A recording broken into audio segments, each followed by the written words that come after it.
అందరికీ నమస్కారం. తెలుగు కథామాలకు స్వాగతం. నర్సింగ్ హోమ్ నవల చదువుకుంటున్నాము. రాసిన వారు శ్రీరంగం గారు. విశ్వం ఊరెళ్ళి అప్పటికి నెల రోజులు దాటింది. అతని నుంచి ఉత్తరం కూడా రాలేదు. నర్సింగ్ హోమ్ చాలా మటుకు ఖాళీగా ఉంది. విశ్వం ఆపరేట్ చేసిన కేసులు సూచర్లు తీయగానే వెళ్ళిపోయారు. ఓపీ చాలా పడిపోయింది. ప్రతిరోజు నర్సింగ్ హోమ్కి ఫోన్లే. విశ్వం గారు ఎప్పుడు వస్తున్నారు అంటూ. విశ్వం ఎప్పుడు వచ్చేది ఎవరికీ తెలియదు. శేఖర్ రోజు మధ్యాహ్నం 1:30కు వచ్చేవాడు. అతని గురించి ఒకటో రెండో కేసులు ఉండేవి. తర్వాత ఎప్పుడైనా ఎమర్జెన్సీ ఆపరేషన్ అంటూ వస్తే చేసేవాడు, లేకపోతే అది లేదు. డాక్టర్ రాజాకి చాలా తీరిక. అతనికి రోజు 3-4 కేసులు ఉండేవి. విశ్వం ఉన్నప్పుడైతే ఎలానో అలా చాలా బిజీగా ఉండేవాడు. కానీ ఇప్పుడో రాజా నర్సింగ్ హోమ్లో ఫోన్ తీయించి గవర్నమెంట్ ఫోన్ పెట్టించేశాడు. దాని నుంచి ఎవరైనా ఫోన్ చేయాలంటే ₹1 బిళ్ళ వేస్తేనే కానీ ఫోన్ పలికేది కాదు. ఒకవేళ ఏమైనా STS కాల్స్ ఎవరైనా దొంగతనంగా ఇన్నాళ్ళు చేసుకొని ఉంటే దీంతో అవకాశం కూడా ఉండదు. ఈ పని ఎన్నాళ్ళ నుంచో చేయాలి అని అనుకున్నాడు. కానీ ఇన్నాళ్ళు క్షణం తీరిక లేక చేయలేకపోయాడు. ఇప్పుడో అంతా తీరికే.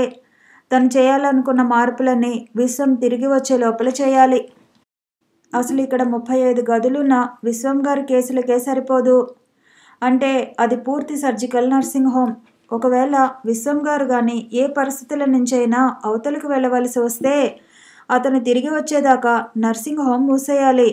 అలా కాకుండా కొన్ని బెడ్లు మెడికల్, ఆర్థోపెడిక్స్, ENT కేసులకు కేటాయించి ఆయా స్పెషలిస్టులు వాళ్ళకు సంబంధించిన ఆపరేషన్లు ఇక్కడే చేసుకునే వసతులు కల్పిస్తే నర్సింగ్ హోమ్ ఒకరి నుంచి కాకుండా 4 నుంచి నడుస్తుంది. విశ్వం గారు ఉన్నప్పుడు తన మెడికల్ కేసు అడ్మిట్ చేసుకోవాలంటేనే చాలా కష్టం. గదులు ఉండేవే కాదు. అందుకే తను డాబాపై ఒక జనరల్ వార్డు లాంటిది మిగతా వాళ్ళ గురించి వేస్తే బాగుంటుంది. ప్రత్యేకమైన గది సదుపాయం ఉండదు, కానీ మిగతావన్నీ ఉంటాయి. ఎప్పుడైనా అవసరం వస్తే డాక్టర్ విశ్వం కూడా వాడుకోవచ్చు. ఇంకోటి ఇక్కడ నర్సింగ్ స్టాఫ్ అసలు బాగానే లేదు. వీళ్ళంతా ట్రైన్డ్ నర్సులు కానే కాదు. 7వ క్లాసు 8వ క్లాసు చదువుకుని పరిస్థితుల వల్ల చదువు నిలిపివేసిన వాళ్ళను ఎవరో తెలిసిన వాళ్ళు రికమెండ్ చేస్తే వాళ్ళ మాటను తీసేయలేక ఇక్కడ ఉంచుకుని పని నేర్పించి తెల్లబట్టలు కట్టించి నర్సులుగా చలామణి చేస్తున్నాడు. ఆపరేషన్ థియేటర్ నర్సు చాలా అనుభవస్తురాలు. మిగిలిన వాళ్ళంతా దండగా. ఈ అన్ట్రైన్డ్ నర్సులకు సుస్తీ జాస్తి, అహంకారం కూడా ఎక్కువే. పేషెంట్లు రోజు తనతో కంప్లైంట్ చేయటమే. తనేం చెప్పినా వినిపించుకోరు. వీళ్ళను తోవలోకి తేవడానికి ఇదే మంచి టైము. ఒక్క థియేటర్ నర్సు నుంచి మిగిలిన వాళ్ళనంతా పొమ్మనాలి. తను క్రొత్త ట్రైన్డ్ స్టాఫ్ను పెట్టుకుంటున్నానని భయపెట్టాలి. ఇంకో విషయం, ఇక్కడ 5 నర్సుల్లో ఒక ఆమె ఎప్పుడు థియేటర్లో ఉంటుంది. ఇక మిగిలిన వాళ్ళు తీరిక లేకుండా ఉంటారు. పిలిస్తే గంట సేపు దాకా పలకరు. అందుకే ఇంకో 3 నర్సుల్ని నియమించుకోవాలి. గ్లౌన్స్, కాటను, సిరింజు, డెటాలు ఇలాంటి రోజు ఖర్చయ్యే వాటిలో చాలా వృధా ఉంది. అదంతా అనవసరంగా ఎలా వాడకూడదో చెప్పాలి అని రాజా అనుకుని తన ఆలోచనల్ని శేఖర్తో చెప్పాడు. శేఖర్ తనతో అన్నీ బాగానే ఉన్నాయి, కానీ డాక్టర్ విశ్వం మీరు అనుకునే జనరల్ వార్డుకి ఒప్పుకోరేమో అన్నాడు. ఎందుకేంటి మీరు అలా అనుకుంటున్నారు అన్నాడు రాజా. నేను ఒకసారి ఈ జనరల్ వార్డు గురించి మాట్లాడితే అతను కొట్టిపారేశారు అన్నాడు. మీరు అన్నది అతని పేషెంట్ల గురించి, నేను అనేది అతని పేషెంట్ల గురించి కాదు, మిగిలిన డాక్టర్ల గురించి. సరే మీ ఇష్టం, ఆ పైన ఆయన ఇష్టం అన్నాడు శేఖర్. నేను ఇంకో 2 రోజుల్లో పని మొదలు పెడుతున్నాను.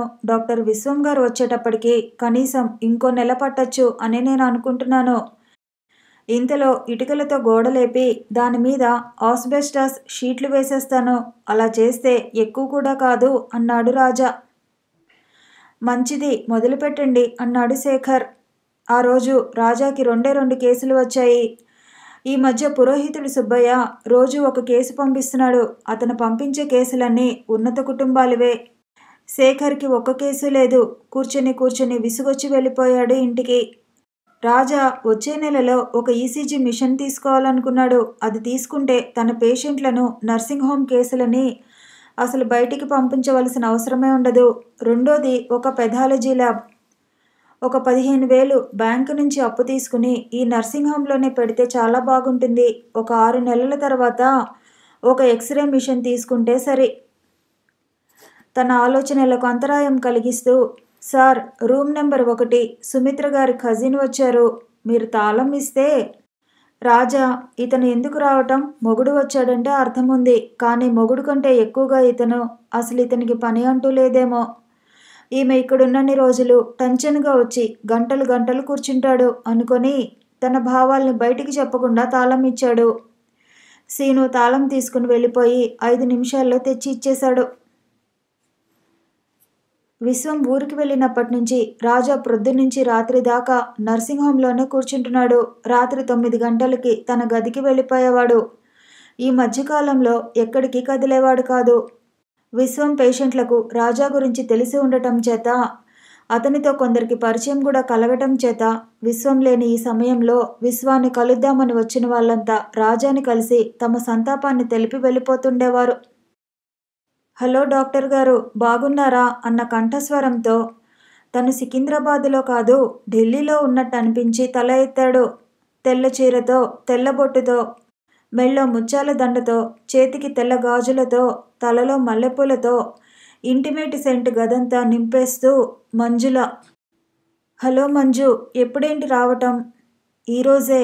ఇక్కడ ఒక ఇంటర్వ్యూ ఉంటే ఆ నెపంతో అయినా నిన్ను చూసిపోదామని ఇవాళే ట్రైన్ దిగి ఇంటర్వ్యూ అటెండ్ అయ్యి నిన్ను చూసేందుకు వచ్చాను. వచ్చే ముందు తెగ భయం వేసిందనుకో. ఎంత పెద్ద క్యూ ఉంటుందో, ఎంతసేపు వెయిట్ చేయాలో అని. తీరా చూస్తే నా గురించే అన్ని అపాయింట్మెంట్లు క్యాన్సిల్ చేసి ఎదురు చూస్తున్నట్టున్నావు. పెళ్ళి అయ్యేదాకా అలానే ఉండేటట్లుంది. పెళ్ళైన తర్వాత దశ తిరుగుతుందేమో. ఎందుకేంటి? సాధారణంగా డాక్టర్ జీవితాలు ఎప్పుడూ అలానే ఉంటాయి. పెళ్ళి అయ్యేదాకా ప్రాక్టీస్ ఉండదు. ప్రాక్టీస్ లేదు, విసిగిపోతున్నాను. ఈ వయసులో ఈ ఒంటరి బ్రతికేంటి అని పెళ్లి చేసుకుంటామనుకో, ఇక అప్పుడు మొదలవుతుంది జనం వెర్రిగా రావటం, భార్యతో తీరిగ్గా సినిమా చూసే టైం అయినా ఉండకపోవటం. నీకు అలా కాదు రాజా. ఎందుకు? నీకు పెళ్ళైన తర్వాత మంచి ప్రాక్టీస్ వచ్చిన తర్వాత నేనేం చేస్తానో తెలుసా? ఏం చేస్తావేంటి? నీ క్లినిక్ అవర్స్ 9 నుంచి 5 దాకానే. మధ్యలో 1 గంట లంచ్ బ్రేక్. గవర్నమెంట్ ఆఫీస్లా 5 తర్వాత నా రాజా ఫ్రీ. అప్పుడు మనం అలా షికార్లు కానీ సినిమాలు కానీ చాలా ఎంజాయ్ చేద్దాం. ఏమంటావు? నాకు అలానే చేయాలని ఉంది. కానీ పేషెంట్లు, ఇదేం క్లినిక్ అండి, మేము ఆఫీసులలో ఉన్నప్పుడే ఉంటుందేంటి? మేము మీ దగ్గరికి రావాలంటే ఆఫీసు సెలవు పెట్టుకుని రావాల్సిందేనా అంటే? దానికి సమాధానం చెప్పాయి. చూడండి రోగి గారు, మీకు రోగం ఉంటే ఆఫీస్కి ఎలా వెళతారు?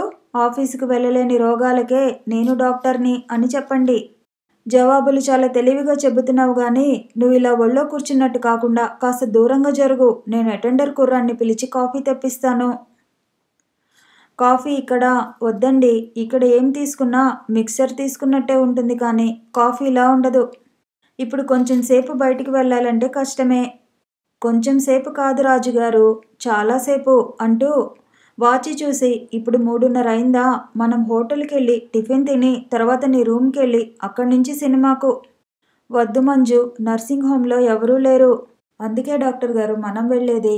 ఒకవేళ ఎవరైనా ఉండి ఉంటే నిన్ను రమ్మనేదాన్నా? నీ వృత్తికి అడ్డు వచ్చేంత చెడ్డదాన్నేం కాదు. రాజా ఆలోచిస్తున్నాడు. నేను రేపు పొద్దున్నే వెళ్ళిపోవాలి. 12 గంటలు నీ లవ్వర్కి కాలం ఇవ్వలేవా? సరే అంటూ లేచి నర్సింగ్ హోమ్కి వెళ్ళి సిస్టర్తో, ఎవరైనా వస్తే రేపు రమ్మనండి, నేను వెళ్ళిపోతున్నాను, తిరిగి రాను అని మంజుతో పద అన్నాడు. ఏంటి నడకేనా? స్కూటరు? ఇంకా అక్కడి దాకా రాలేదు. పట్నంలో ఉండి అందరిలా దోచుకోకుండా ధర్మవైద్యం చేస్తున్నావేంటి? ఎందుకు అలా అంటున్నావు? లేకపోతే స్కూటర్ ఎందుకు కొనలేదు? డబ్బు. నేను వెళ్ళగానే డ్రాఫ్ట్ పంపిస్తాను. ఇంతలో బేరం చేసి ఉంచు. ఏంటి, పెళ్ళికి కట్నమా? కాదు, లవర్కి ప్రజెంటేషన్. 10 సార్లు లవర్ లవర్ అంటున్నావు. నాకే సిగ్గనిపిస్తోంది ఆ మాట వింటుంటే. నీకు సిగ్గుగా లేదు? ఎందుకేంటి సిగ్గు? నన్ను లవర్ అనకపోతే నీ భార్య అంటారేంటి? అబ్బా, నీకు సమాధానం చెప్పటం కష్టం కానీ పద, ఆ రిక్షా ఎక్కు. ఇద్దరు రిక్షా ఎక్కి హోటల్కి వెళ్ళి టిఫిన్ చేసి రాజా గదికి వెళ్ళిపోయారు. రాజా బెడ్ మీద మంజుల పడుకుంటూ ఇంతకు ప్రాక్టీస్ ఎలా ఉంది అని అడిగింది. పర్వాలేదు, నెలకు 1500 వస్తున్నాయి. ఇంటికి ఎంత పంపుతున్నావేంటి? నా ఖర్చులే 700 అవుతున్నాయి, మిగిలింది ఇంటికే. ఇంటికంటే పంపించావు గాని నాకు ఒక్క 10 రూపాయలు మనీ ఆర్డర్ చేశావా రవిక గుడ్డ కొనుక్కో అంటూ. ఎందుకు చేయాలి? నేను అక్కడ లేనుగా, నువ్వు కట్టుకుంటే చూసేందుకు? డియర్ రాజా అంటూ అతన్ని అమాంతం కౌగిలించుకుని బుగ్గ మీద ముద్దు పెట్టుకుంది. ఆ సామీప్యం చాలు రాజాకి ఆమెను పెనవేసుకుపోయేందుకు. ఒళ్ళు మర్చిన స్థితిలోంచి బయటపడేటప్పటికి 6 అయింది. రాజా, మంజు 6 అయింది పద అంటూ తొందరపడుతూ ఆమెను మంచం మీద నుంచి లేపి బయటికి తెచ్చాడు. థియేటర్ దగ్గరికి వెళ్ళేటప్పటికి 6:30. బుకింగ్ అన్నీ కట్టేశారు. సారీ మంజు, సినిమా లేకపోతే పోయే, కనీసం పోస్టర్లైనా చూద్దాం రా.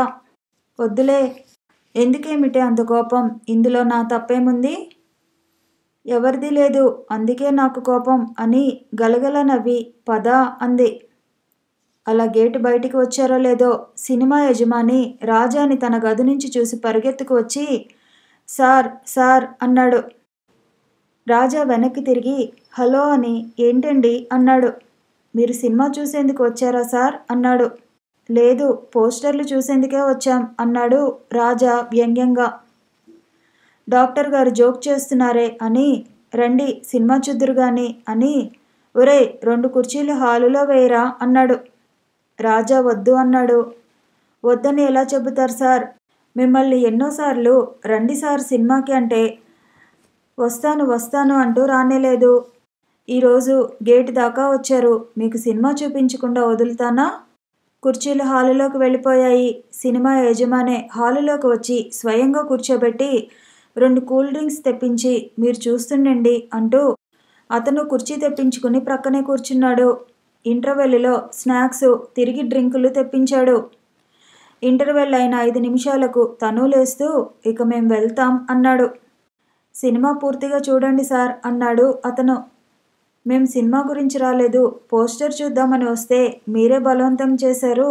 మీ మాట కాదనలేక సారీ సార్, మా మాట మన్నించినందుకు థ్యాంక్స్ అని చెప్పండి. మీరు ఎక్కడికి వెళ్ళాలో నేను డ్రాప్ చేస్తాను. వద్దండి, మేము చాలా చోట్లకి వెళ్ళాలి అంటూ నమస్కారం చేసి సినిమా హాల్ నుంచి రోడ్డు మీదకి రాగానే తన్ను దాటుకుంటూ వెళ్ళిపోయిన ఒక కారు వెనక్కి తిరిగి వచ్చి తన ప్రక్కన ఆగింది. డాక్టర్ గారు, మీరు నా సినిమా కాకుండా అతని సినిమా ఎలా చూస్తారు సార్? ఎక్కండి అని బలవంతంగా కారులో కూర్చోబెట్టి 10 గజాల దూరంలో ఉన్న తన థియేటర్కి తీసుకెళ్లాడు అతను. అక్కడ 10 నిమిషాలుండి అతనిచ్చిన డ్రింక్ తీసుకుని బయటపడ్డారు. ఇవాళ భలేలకి నేను 2 సినిమాలు గంటలో చూసేశాను అంటూ మంజు సంబరపడుతుంటే గదివైపు ఇద్దరూ నడవసాగారు. రాజా గదికి వెళ్ళాలంటే అతను నర్సింగ్ హోమ్ మీద నుంచే వెళ్ళాలి. నర్సింగ్ హోమ్ దగ్గరికి రాగానే అతను మంజుతో మంజు, ఒకసారి నర్సింగ్ హోమ్కి వెళ్ళి చూసిపోదాం అన్నాడు. ఇప్పుడు 9 అయింది, రేపు పొద్దున చూసుకోవచ్చు. అలా కాదు, ఎలాగూ మనం దాని ముందర నుంచే వెళ్తున్నాం. నర్సింగ్ హోమ్ సాయంత్రం అనగా విడిచిపెట్టాను, ఎవరైనా వచ్చారేమో అని కనుక్కొని. సరే పదండి అంది. నర్సింగ్ హోమ్ తాళం డూప్లికేట్ ఒకటి రాజా దగ్గరే ఎప్పుడూ ఉంటుంది.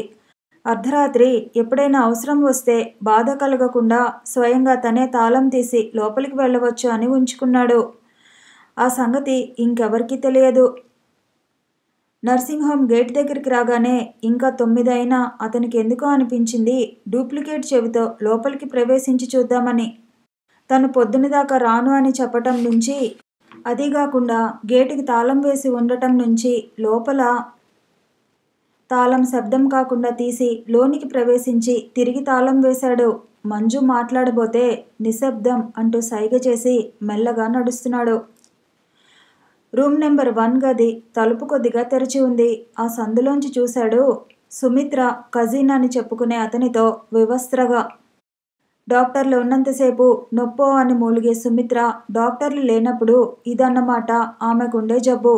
బాధ అంటూ ముసలివాణ్ణి హడలు కొట్టి నర్సింగ్ హోంలో నెలల తరబడి ఉంటూ బ్రతుకు ఇలా సర్దుకుందన్నమాట. ఈమెనిప్పుడే ఇక్కడి నుంచి ఆవేశం తనలోని వివేకాన్ని అణిచింది. ఇది నర్సింగ్ హోమ్లోని ఒక భాగం కదా, మిగతాది ఎలా ఉందో ఒకసారి చూసేస్తే? డాక్టర్లు లేనప్పుడు నర్సింగ్ హోమ్ ఎలా నడుస్తుందో తెలుస్తుంది అనుకుని మెల్లగా మిగతా గదుల ముందర నుంచి నడవసాగాడు. రాత్రి డ్యూటీలో 2 నర్సులు, ఒక అటెండెంట్ ఉంటారు.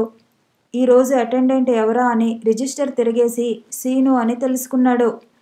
తను వెళ్ళినప్పుడు రూమ్ నెంబర్ 1, 10, 15, 20 వీటిల్లోనే పేషెంట్లు ఉన్నారు. మిగతా వాటికి తాళం వేసి ఉంది. కానీ ఇప్పుడో చాలా భాగం గదులు తాళం తీసే ఉన్నాయి. భయంకరమైన ఆలోచన వచ్చింది రాజాకు. నో, అలా అయి ఉండదు అనుకుంటూ ప్రతి గది ముందు నిలబడి తలుపు తెరిచేందుకు ప్రయత్నించాడు. కొన్ని గదులు తెరుచుకున్నాయి, మరికొన్ని తెరుచుకోలేదు. తెరుచుకున్న గదులలో ఇంచుమించు కనబడింది ఒకే రకమైన దృశ్యం. టెలిఫోన్ దగ్గరున్న తాళం గుత్తి తీసి ప్రతి గది తాళం శబ్దం కాకుండా వేసేస్తున్నాడు. 32 ఖాళీ గదుల్లో 10 గదుల తాళాలు తెరిచే ఉన్నాయి. అన్ని గదుల తాళాలు వేయటం పూర్తి కాగానే రాజా నైట్ నర్సులు 2 ఎక్కడున్నారా అని చూశాడు. అటెండరు, నర్సులు కనిపించలేదు. మిద్దె మీద డాక్టర్స్ రిలాక్స్ అయ్యేందుకు చిన్న గది ఉంది. అందులో ఉన్నారేమో అని మెట్లు ఎక్కి మీదకు వెళ్ళాడు. మెట్లకు ఎదురుగుండానే ఉంది గది. ఆ గది తలుపు బాహాటంగా తీసి ఉంది. అందులో 2 నర్సులు బ్రా, లంగా మీద ఉన్నారు. సీను ఒక డ్రాయర్ మీదే ఉన్నాడు. అతను ఒక నర్సు భుజం మీద చేయి వేసి రెండో చేత్తో విస్కీ గ్లాసు పట్టుకుని ఉన్నాడు. ఎదురుగుండా టేబుల్ మీద విస్కీ బాటిలు, ఒళ్ళో మరో నర్సు పడుకుని అతని ఛాతి నిమురుతోంది. సీను అంటూ అరిచాడు గట్టిగా. సీను తల విదిల్చుకుని రాజాని చూసి, మీరు ఎలా? డ్రెస్ చేసుకుని క్రిందకి రండి అంటూ క్రిందకు దిగి వచ్చి మొదటి నెంబర్ గదిలోకి వెళ్ళాడు. సుమిత్ర, అతని కజిన్కు రాజును చూస్తూనే చెమటలు పట్టాయి. సార్ అన్నారిద్దరూ మంచం మీద నుంచి లేస్తూ. మిసెస్ సుమిత్ర, మిమ్మల్ని నేను ఈ క్షణంలో డిశ్చార్జ్ చేస్తున్నాను. ఇక ఈ నర్సింగ్ హోమ్ దరిదాపుల్లోకి ఎప్పుడూ రాకండి. మిమ్మల్ని నేను ఎప్పుడైనా ఇక్కడ చూస్తే మీ భర్తకి, డాక్టర్ విశ్వం గారికి ఈ విషయం చెప్పవలసి వస్తుంది.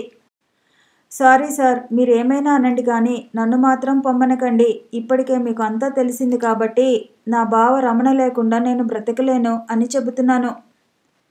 సుమిత్ర మాటలు ధైర్యంగా తొణకకుండా ఉన్నాయి. అది మీ స్వవిషయం అమ్మా. నర్సింగ్ హోమ్ జబ్బుల్ని నయం చేసేందుకే గాని ప్రేమికుల్ని దగ్గర చేసేందుకు కాదు. మీకు అలాంటిది కావాలంటే ఇక్కడ ఎన్నో హోటళ్ళు. డాక్టర్ రాజా, జరిగిన దానికి నేను సారీ చెబుతున్నాను. రేపొద్దున సుమిత్ర వెళ్ళిపోతుంది. ఈ రాత్రి పొమ్మనకండి అని సుమిత్రతో. సుమ్మి, రాజాగారు అన్నట్టు ఎన్నాళ్ళు ఈ దొంగచాటు వ్యవహారం? నాకు ఇష్టం లేదు. నీకు అటు నీ భర్త ఆస్తి కావాలో లేకపోతే నాతో కలిసి ఉండటం కావాలో ఆలోచించుకో రాత్రంతా. రేపొద్దున నేను టాక్సీతో వస్తాను. నిన్ను మీ ఇంట్లో దిగబెట్టమంటే దిగబెడతాను, లేదా మనం ఎక్కడికైనా ఆలోచించు అని. డాక్టర్ గారు, రేపటి నుంచి మీకు మా బాధ ఉండదు అన్నాడు.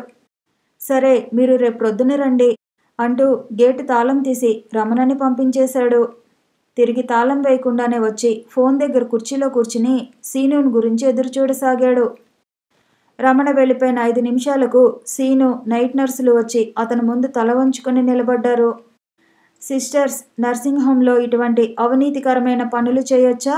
మీరు 3rd ఫామ్ అయినా చదవకపోయినా డాక్టర్ విశ్వం మీ మీద జాలిపడి ట్రైనింగ్ ఇచ్చి తన నర్సింగ్ హోమ్లో అపాయింట్ చేసుకున్నందుకు ఇలానా మీరు కృతజ్ఞత చూపించుకుంటారు అని రిజిస్టర్ తీసుకురా అన్నాడు సీనుతో. సీను రిజిస్టర్ తెచ్చి ఇచ్చాడు. నెలలో 3 వారాలు వీళ్ల పేర్లే ఉన్నాయి నైట్ డ్యూటీలో. మీరు కావాలని నైట్ డ్యూటీ వేయించుకుంటున్నారన్నమాట అని. అడ్మిషన్ రిజిస్టర్ తెండి అన్నాడు. రిజిస్టర్లో 3 పేషెంట్ల పేర్లున్నాయి. రాజా రిజిస్టర్ చూపిస్తూ, ఇదేంటి ఇక్కడ 3 పేర్లే ఉన్నాయి కానీ 10 గదుల తాళాలు లేవు. అందులో మనుషులున్నారు, వాళ్ళెవరు? 3 జవాబు చెప్పలేదు. అయితే మీకు తెలియదన్నమాట, వాళ్ళనే అడుగుదాం అని నర్సుకి తాళం ఇచ్చి తలుపులు తీయండి అన్నాడు. నర్సు గది తలుపులు ఒకటి తర్వాత మరొకటి తీసింది. అందులోంచి జంటలుగా రావటం మొదలుపెట్టారు. కొందరు కాలేజీ స్టూడెంట్లు, మరికొందరు బిజినెస్ మెన్స్, మరికొందరు క్లర్కు, ఒకళ్ళో 2 విశ్వం పేషెంట్లు. అందరినీ ఒకసారి చూసి మిమ్మల్ని పోలీసుకు ఎందుకు పట్టివ్వకూడదు అంటూ అడిగాడు. సారీ సార్, ఇంకెప్పుడు చేయం అంటూ నసగసాగారు. ఇద్దరు కాళ్ళు కూడా పట్టుకున్నారు. అయితే నిజం చెబితే మిమ్మల్ని వదిలేస్తాను. మీకు ఈ స్థలం చూపించింది ఎవరు? అందరూ సీనుని చూపించారు. ఒకతను మాత్రం, వీడు ఇలాంటి పనులకు నర్సింగ్ హోమ్ లాంటి స్థలం ఇంకెక్కడా ఉండదన్నాడండి. ఇక్కడికి జంట వేరువేరుగా రావచ్చు, ఎవరికి అనుమానం కూడా కలగదు, పోలీసుల బెడద అసలే ఉండదు అంటూ ఇక్కడికి లాక్కొచ్చాడండి అన్నాడు. ఎన్నాళ్ళ నుంచి వస్తున్నారేంటి? దగ్గర సంవత్సరం నుంచి అన్నాడు. నర్సింగ్ హోమ్ నిండుగా ఉన్నప్పుడో అన్నాడు. డాక్టర్స్ గది ఉంది కదండి, అక్కడ ఒక్కోసారి ఆపరేషన్ అయిన పేషెంట్కు మత్తు ఇంజెక్షన్ రాత్రి ఇస్తారు కదా, ఒక్కోసారి అటెండెంట్ బెడ్ మీద ఎవరూ ఉండరు. సరే, ప్రతి తడవ ఎంత ఇస్తారేంటి? 20 దగ్గర నుంచి 40 దాకా. ఇవాళ ఎంత ఇచ్చారేంటి? 60 తీసుకున్నాడండి. ప్రొద్దున 7 దాకా ఉండొచ్చు, 5 స్టార్ హోటల్ లాంటిది అంటూ. సరే మీరు వెళ్ళండి అని ఒక్కో జంట దగ్గర 60 అంటే 10 మంది దగ్గర 600 అన్నమాట. ఇలాంటి సంపాదన అంటూ ఉంది కాబట్టే సీను అలాంటి బట్టలు వేస్తాడు. 2 ఆటోలు కూడా కొన్నాడు. స్కూటర్ ఉంది. ఈ మధ్య ఇల్లు కడుతున్నాడని విన్నాడు అని అనుకుని ఆ ముగ్గురితో, మీరు మీ రాజీనామా రాసివ్వండి, లేకపోతే పోలీసుల్ని పిలవాల్సి వస్తుంది అన్నాడు. వాళ్ళు రాసి ఇచ్చారు. ఇక ఈ ఛాయలకి రాకండి అని వాళ్ళని బయటకు తోసేసి మంజుతో, ఇవాళ మన గది ఇక్కడే అంటూ సిగరెట్ వెలిగించాడు గేటు తాళం వేసి. రాధాకృష్ణ పెథాలజీ ల్యాబ్ బాగా నడుస్తుంది.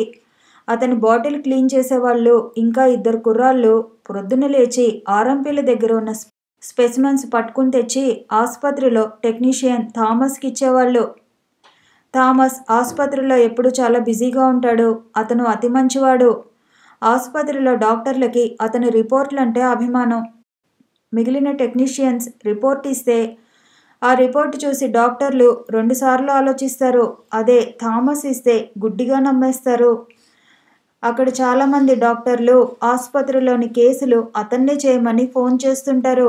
అందుకే థామస్ టేబుల్ ఎప్పుడు ఉచ్చల సీసాలతోనూ, మలం సీసాలతోనూ, రక్తం సీసాలతోనూ నిండి అసహ్యంగా కంపు కొడుతూ ఉంటుంది. వీటికి తోడు బయటి సీసాలు కూడా. ఇవన్నీ ఓపికగా చూసి రిపోర్ట్లు రాసి సాయంత్రం కల్లా అందించేవాడు. ఈ డజన్ ఆర్ఎంపీలు ఒక 20 మూత్రాలు, 10 స్టూల్, 10 రక్తం శాంపిల్స్ పంపిస్తున్నారు. రోజు కలెక్షన్ 150 పైనే ఉంది. వీటికి తోడు తన కేసుల పరీక్షలు ఒక 60 రూపాయల దాకా ఉంటాయి.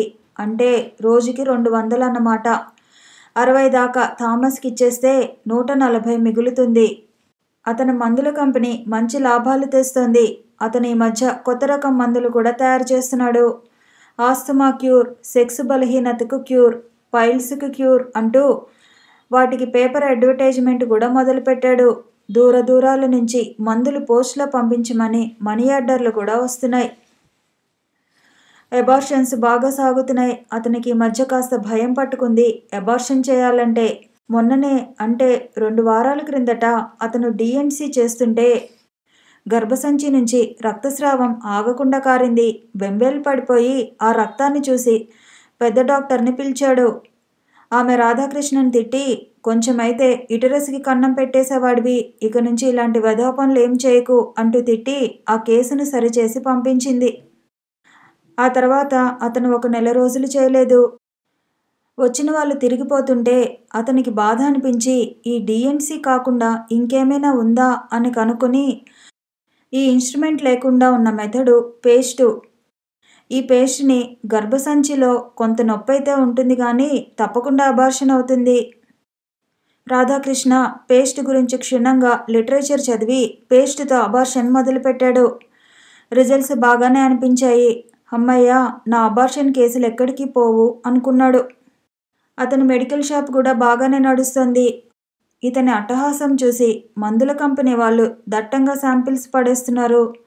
అవన్నీ మందుల షాపులో పెట్టి అమ్మేస్తున్నాడు రాధాకృష్ణ. అన్నీ బాగున్నా అతని ప్రాక్టీసే అంతగా లేదు. జనం రమేష్ దగ్గర ఎక్కువ కాసాగారు.